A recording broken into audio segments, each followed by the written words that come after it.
na área de Sociologia/Filosofia. Fato social.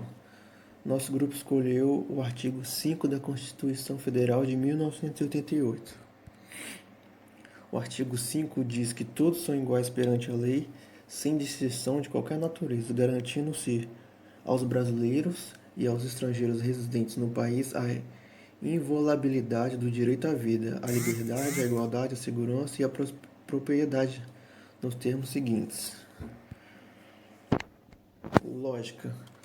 Aplicando a lógica, a gente tem 4 aspectos que a gente pode citar. Primeiro, verdade e validade.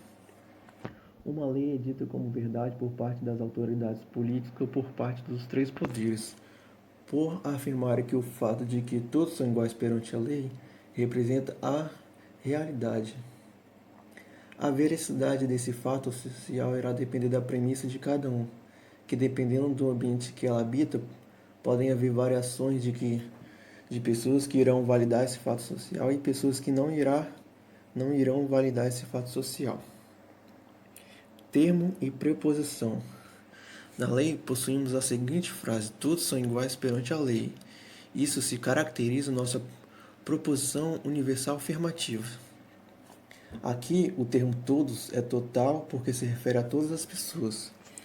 Em relação à extensão dos termos, onde ela mostra a amplitude, isto é, a coleção de todos os seres que o termo designa no contexto da preposição.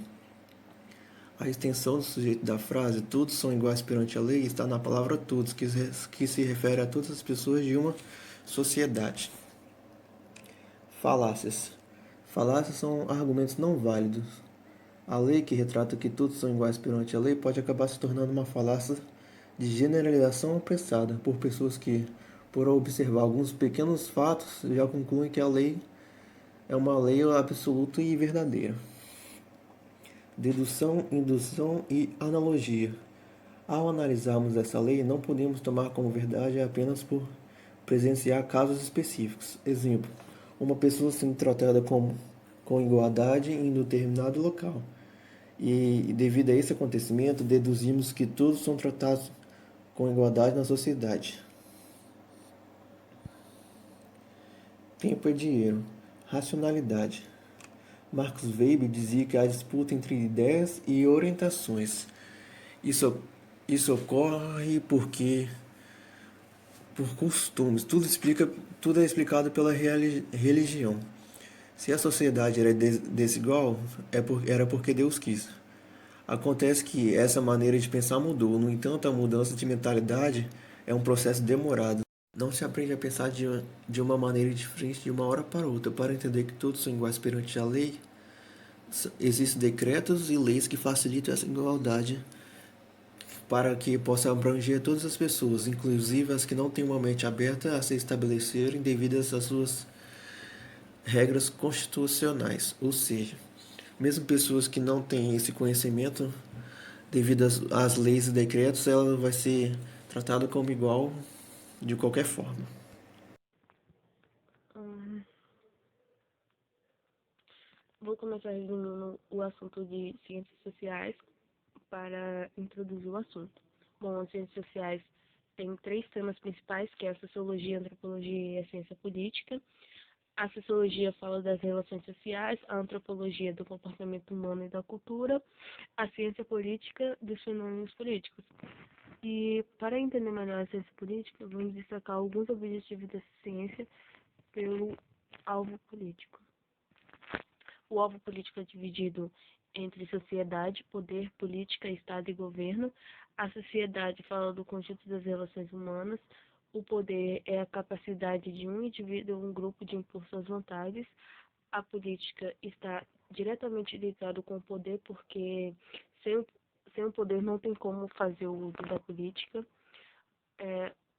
O Estado é um poder político que exerce em um território. Ele está dividido em soberania, cidadania e nacionalismo. A soberania está dentro das fronteiras, é, onde o Estado possui a autoridade suprema. A cidadania está dentro da soberania, onde os cidadãos possuem direitos e deveres. O nacionalismo é um conjunto de símbolos que proporcionam um sentimento de pertencer a uma sociedade política. E, para Weber, o Estado é definido como detentor legítimo da força física, ou seja, só o Estado pode usar força física sobre aqueles que estão sob sua responsabilidade. E no alvo político ainda temos o governo, que é a autoridade que administra o Estado.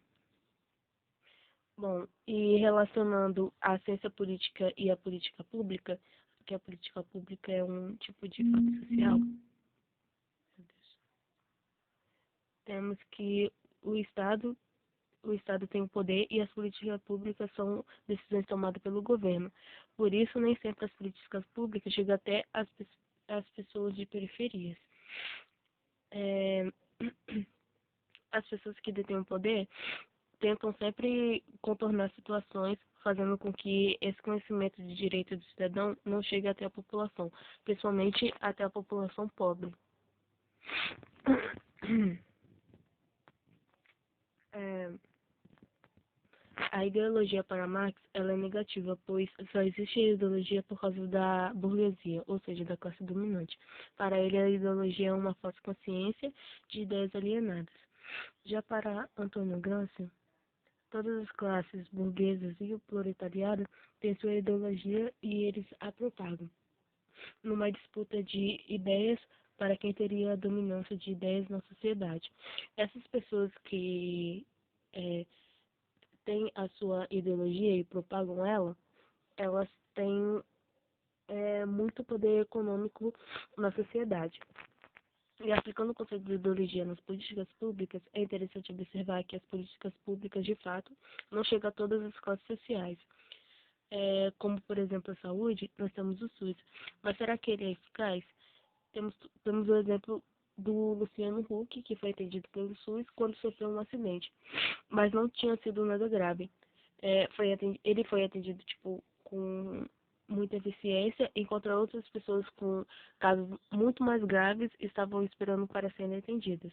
As políticas públicas têm relação com a nossa qualidade de vida, logo com a nossa classe social. O Luciano Huck, com ótima qualidade de vida, foi atendido mais rápido do que as pessoas que estavam esperando, que não têm uma qualidade de vida tão boa assim. Portanto, as políticas públicas muitas vezes é alienada pela classe dominante. E aqui nós temos as referências, que foi tirado do livro de filosofia e do livro de sociologia que é usado em aula.